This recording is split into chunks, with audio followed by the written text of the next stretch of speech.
നമസ്കാരം. ഞാൻ അഡ്വക്കേറ്റ് ദീപു ഇന്ദിരാദേവി. ഈ വൈവാഹിക ജീവിതത്തിലെ പീഡനങ്ങൾ മൂലം എത്ര സഹോദരിമാരാണ് മരണപ്പെട്ടിരിക്കുന്നത്? ഉത്തര, വിസ്മയ, വിഭജിക, ഷാർജയിൽ ഇപ്പോൾ ആത്മഹത്യ ചെയ്ത അതുല്യ, കൊല്ലം സ്വദേശിയായ അതുല്യ, ഇങ്ങനെ ധാരാളം സ്ത്രീകൾ മരണപ്പെട്ടിട്ടുണ്ട്. അപ്പോൾ ഇതിലൊക്കെ ഒരു കാര്യം നമ്മൾ മനസ്സിലാക്കേണ്ടതെന്ന് വെച്ചാൽ, പലപ്പോഴും വീട്ടുകാരുടെ ഒരു സപ്പോർട്ട് പല പെൺകുട്ടികൾക്കും കിട്ടാറില്ല. ഇപ്പോൾ ഈ ഡിവോഴ്സ് എന്ന് പറഞ്ഞൊരു കൺസെപ്റ്റ് എത്ര പേര് അംഗീകരിക്കുന്നുണ്ട്? നമ്മുടെ ആർഷഭാരത സംസ്കാരത്തിൽ പല പറച്ചിലുണ്ട്. മാക്സിമം പെൺകുട്ടികളൊക്കെ അഡ്ജസ്റ്റ് ചെയ്യണം, കുടുംബജീവിതത്തിൽ പല പല പ്രശ്നങ്ങളും വരും. അത് ശരിയാണ്. ചെറിയ ചെറിയ കാര്യത്തിന് പിരിയാനുള്ളതല്ല ഒരു ദാമ്പത്യ ജീവിതം എന്ന് പറഞ്ഞാൽ. ആരും എല്ലാം തികഞ്ഞവരല്ല. പല കുടുംബങ്ങളിലും പ്രശ്നങ്ങളുണ്ടാവും. ഒരു 100% ഓക്കെ ആയിട്ട് ഒരിടവും വരില്ല. അത്യപൂർവമായിട്ട് ഭാഗ്യമുള്ളവർക്ക് മാത്രമേ നമ്മൾ മനസ്സിൽ ആഗ്രഹിക്കുന്ന രീതിയിലുള്ളൊരു കുടുംബജീവിതം കിട്ടത്തുള്ളൂ. അതൊക്കെ ഒരു ഭാഗ്യം മാത്രമാണ്. വിരലിൽ എണ്ണാവുന്ന ആളുകൾക്ക് മാത്രമേ അത്തരത്തിൽ നമ്മളുടെ ഒരു ഇമാജിനേഷൻസിൽ ടോട്ടലി സ്യൂട്ടായിട്ടൊരു വ്യക്തിയെ കിട്ടുന്നത്. രണ്ട് സാഹചര്യങ്ങളൊക്കെ ജീവിക്കുന്നവർ ഒരുമിച്ച് ജീവിക്കുമ്പോൾ ഒരുപാട് പൊരുത്തപ്പെടലുകളൊക്കെ വരും. അപ്പോൾ അതൊക്കെ അഡ്ജസ്റ്റ് ചെയ്യണം. ഇല്ലെന്നല്ല പറയുന്നത്. ചെറിയ ചെറിയ കാര്യത്തിന് ആരും ഡിവോഴ്സിലേക്ക് ഇറങ്ങിത്തിരിക്കണമെന്ന് ആരും പറയില്ല. പക്ഷെ തീരെ സഹിക്കാൻ വയ്യാത്ത പ്രശ്നങ്ങൾ, അതിപ്പം പെൺകുട്ടികൾ മാത്രമല്ല, ആൺകുട്ടികളുടെ കാര്യങ്ങളും പയ്യന്മാരുടെ കാര്യമൊക്കെ ദുരിതമായിട്ടുള്ളവരുണ്ട്. വിവാഹം കഴിച്ചു എന്ന് കരുതിയിട്ട് ടോട്ടലി പെണ്ണുങ്ങൾ അനുഭവിക്കുന്നതിനേക്കാളും ദുരിതങ്ങൾ അനുഭവിക്കുന്ന ധാരാളം പുരുഷന്മാരെയും എനിക്കറിയാം. കുടുംബ കോടതിയിൽ നമ്മൾ കേസുകളൊക്കെ ചെയ്യുമ്പം പുരുഷന്മാരുടെ ഭാഗത്തുനിന്നും കേസുകളും വക്കാലത്തുകളും ഒക്കെ ധാരാളം വരാറുണ്ട്. അപ്പം ടോട്ടലി ഇതൊരു സ്ത്രീകൾക്ക് റിലേറ്റഡ് ആയിട്ടുള്ളൊരു കാര്യമല്ല. പക്ഷേ കമ്പയറിങ് ടു ഈ പുരുഷന്മാരോട്ട് കമ്പയർ ചെയ്യുമ്പോൾ സ്ത്രീകൾക്ക് ഫിസിക്കലി എല്ലാവർക്കും അറിയാമല്ലോ, പുരുഷൻ്റെ അത്രയൊരു നമുക്ക് അല്ലാതെ ഒരു ശാരീരികമായിട്ടുള്ളൊരു പവർഫുള്ളൊന്നും അല്ല പെണ്ണുങ്ങൾ. അപ്പോൾ ഉപദ്രവങ്ങളും പീഡനങ്ങളും ഒക്കെ കൂടുതലും പെൺകുട്ടികളാണ് ഫേസ് ചെയ്യേണ്ടി വരുന്നത് പുരുഷന്മാരെക്കാളും. പുരുഷന്മാർ കൂടുതലും ഭാര്യ മുഖാന്തരം മാനസിക സംഘർഷങ്ങളൊക്കെയാണ് കൂടുതലും അനുഭവിക്കുന്നത്. ചുരുക്കം ചില കേസുകളിൽ അങ്ങോട്ടൊരടി കൊടുത്താൽ ഇങ്ങോട്ട് 5 അടി കൊടുക്കുന്ന സ്ത്രീകളും ഉണ്ട്, ഇല്ലെന്നൊരിക്കലും പറയത്തില്ല. അങ്ങനെയും ഉണ്ട്. പക്ഷെ അതും അപൂർവമാണ്. അതൊക്കെ വളരെ പെർസെൻറ്റേജ് കുറവുള്ള ഇഷ്യൂസാണ്.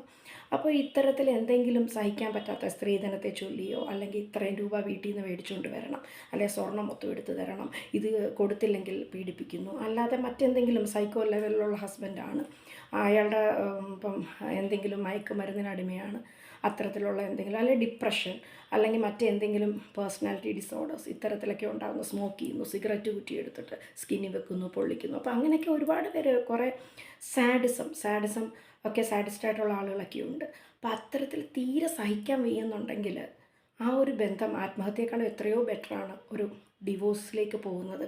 അതിന് മാക്സിമം നമ്മുടെ പെൺകുട്ടികൾക്ക് അത്ര ഇഷ്യൂസ് വന്നാൽ വീട്ടുകാരോട് കുറച്ച് സപ്പോർട്ട് കൊടുത്തെങ്കിൽ മാത്രമേ പല പെൺകുട്ടികൾക്കും അതിൽ നിന്ന് ഒരു മോചനം ലഭിക്കത്തുള്ളൂ. ചില പെൺകുട്ടികൾക്ക് അങ്ങനെ കിട്ടാറേ ഇല്ല. ഒരിക്കൽ എൻ്റെ അടുത്തൊരു പെൺകുട്ടി കേസിനായിട്ട് വന്നായിരുന്നു, ഡൈവോഴ്സ് കേസിന്. വീട്ടിൽ നിന്ന് ഒളിച്ചോടിയിട്ടാണ് വന്നിരിക്കുന്നത്. അത് വേറെ ജില്ലയിലാണ്, ഞാൻ പ്രാക്ടീസ് ചെയ്യുന്ന ജില്ലയിലല്ല ആ കുട്ടിയുടെ വീട്. എൻ്റെ അടുത്ത് വന്നിട്ട് ആ കുട്ടി പറഞ്ഞ ഒരൊറ്റ കാര്യമാണ്, മാഡം എനിക്ക് ഡിവോഴ്സ് വേണം. ഡിവോഴ്സ് കിട്ടിയില്ലെന്നുണ്ടെങ്കിൽ ഞാൻ ആത്മഹത്യ ചെയ്യും. എനിക്ക് തീരെ സഹിക്കാൻ പറ്റുന്നില്ല. ഭർത്തൃഗ്രഹത്തിൽ പല രീതിയിലുള്ള പീഡനങ്ങൾ, ഹസ്ബൻഡിൻ്റെ ഭാഗത്തുനിന്നും, ഹസ്ബൻഡിൻ്റെ ഇൻലോസില്ലേ, ഫാദർ ഇൻലോ, മദർ ഇൻലോ, എല്ലാവരുടെ ഭാഗത്തുനിന്നും. ഫാദർ ഇൻലോ പോലും ഈ കുട്ടിയെടുത്ത് മോശമായി പെരുമാറുന്നു, വളരെ മോശമായി പെരുമാറുന്നു. ഇതൊക്കെ വീട്ടിൽ പറയാറുണ്ട്, ഇതെല്ലാം വീട്ടിൽ പറയാറുണ്ട്. നീ പെണ്ണാണ്, ഇതെല്ലാം നീ അഡ്ജസ്റ്റ് ചെയ്യണം. ഡിവോഴ്സ് പറ്റത്തില്ല. ഡിവോഴ്സ് ചെയ്യുവാണെന്നുണ്ടെങ്കിൽ സൊസൈറ്റിയുടെ മുമ്പിൽ ഞങ്ങൾക്ക് ഇറങ്ങി നടക്കാൻ സാധിക്കത്തില്ല, ഞങ്ങൾക്ക് ആളുകളുടെ മുമ്പിൽ ചീത്തപ്പേരാണ്. അങ്ങനെയൊക്കെ ഒരുപാട് കൺസെപ്റ്റ് പലരുടെ ഇടയ്ക്ക് ഉണ്ട്. ഇതാണ് പല മരണങ്ങൾക്കും കാരണം. തീർച്ചയായിട്ടും ഒരു ജെനുവിനായിട്ടുള്ള ഒരു കാര്യം ഒരു മകളോ മകനോ ആർക്കായാലും ഉണ്ടായാൽ കുറച്ചൊക്കെ ഒരു സപ്പോർട്ട് കൊടുക്കണം. അല്ലെങ്കിൽ മാനസികമായിട്ട് തളർന്നിട്ട് ഇത് കണക്ക് അവരുടെ ഒരു മരണം നമ്മൾ കാണേണ്ട അവസ്ഥ വരും. ആത്മഹത്യ പോലുള്ള കാര്യങ്ങളിലേക്ക് അവർ പോകും. അപ്പം അങ്ങനെയൊക്കെ വരുന്ന സാഹചര്യങ്ങളിൽ ഇനിയും നമ്മുടെ മക്കൾക്ക് എന്തെങ്കിലും പ്രശ്നമുണ്ടെങ്കിൽ അവരോടൊപ്പം നിന്ന് അതിൽ നിന്ന് അവരെ രക്ഷപ്പെടുത്തണം. ഡിവോഴ്സ് എന്ന് പറയുന്നത് അത്ര വലിയ മോശം കാര്യമൊന്നുമല്ല. തീരെ അഡ്ജസ്റ്റ് ചെയ്യാൻ പറ്റത്തില്ലെന്നുണ്ടെങ്കിൽ അത് എടുക്കുന്ന ഏറ്റവും ഒരു ധീരമായ ഒരു തീരുമാനമാണത്. ജീവിതകാലം മൊത്തം നരകിക്കാതെ.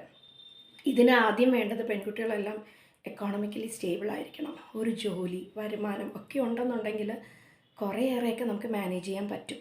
അല്ലാതെ ഇപ്പം ജോലിയൊന്നും ഇല്ലെങ്കിൽ ഒരാളെ ഡിപ്പെൻഡ് ചെയ്ത് ജീവിക്കത്തക്ക രീതിയിലുള്ളത് അതല്ല. നമ്മൾ പെൺമക്കളെ വളർത്തുമ്പം ആദ്യമേ ഫൈനാൻഷ്യൽ സ്റ്റെബിലിറ്റി, പെൺകുട്ടികളായാലും ആൺകുട്ടികളായാലും ഫൈനാൻഷ്യൽ സ്റ്റെബിലിറ്റിക്ക് ഇമ്പോർട്ടൻസ് വേണം. ഒരു തീരെ പറ്റത്തില്ല എന്നുണ്ടെങ്കിൽ അത് സഹിച്ച് കിടക്കാൻ ആരും പറയരുത്. അത് നമ്മളെ മക്കളാണ്. നമ്മളെ മക്കൾ നഷ്ടപ്പെടുമ്പോൾ മാത്രമേ നമുക്കതിൻ്റെ വേദന മനസ്സിലാവത്തുള്ളൂ.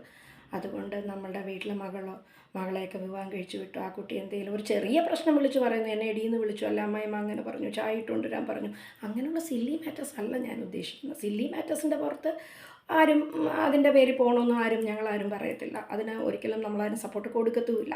എൻ്റെ മുമ്പിൽ ഒരുപാട് കക്ഷികളൊക്കെ കൊച്ചു കൊച്ചു കാര്യം പറഞ്ഞോട്ട് വരും, നിസ്സാര കാര്യങ്ങൾ, എനിക്ക് അത് മേടിച്ച് തന്നില്ല, സാരി മേടിച്ച് തന്നില്ല, സ്വർണ്ണം മേടിച്ച് തന്നിട്ടില്ല. അതൊന്നുമല്ല റീസൺ. ഒരു ശാരീരിക ഉപദ്രവവും ഇതുപോലുള്ള ഏതെങ്കിലും ലഹരി പദാർത്ഥങ്ങളൊക്കെ ഉപയോഗിച്ചിട്ടുള്ള വേറെ വലിയ എന്തെല്ലാം ഇഷ്യൂസാണ്. സ്വസ്ഥത ജീവിതത്തിൽ ഉണ്ടാവില്ല അത്തരത്തിലൊക്കെ ജീവിക്കുന്നവർ. തീരെ സഹിക്കാൻ പറ്റത്തില്ലെന്നുണ്ടെങ്കിൽ ഡിവോഴ്സ് തന്നെയാണ് നല്ലൊരു തീരുമാനം. നമുക്ക് സഹിക്കാൻ പറ്റത്തില്ലെന്നുണ്ടെങ്കിൽ അവിടെ നിന്ന് എത്രയും പെട്ടെന്ന് ഫ്രീ ആവുക. ഒരു ഫാമിലി അഡ്വക്കേറ്റിനെ കണ്ട്, ഫാമിലി കോടതി പ്രാക്ടീസിന് ഒരു വക്കീലിനെ കണ്ടിട്ട് നിയമ നടപടികൾ എന്താണെന്ന് വെച്ചാൽ ഡൈവോഴ്സിന് വേണ്ട കാര്യങ്ങളും റിക്കവറി ഓഫ് മണിയും ബാക്കിയുള്ള അലിമണിക്ക് വേണ്ടിയിട്ടുള്ളതും ബാക്കി എല്ലാ കാര്യങ്ങളും ആ അഡ്വക്കേറ്റിൻ്റെ ഉപദേശപ്രകാരം ചെയ്യുക.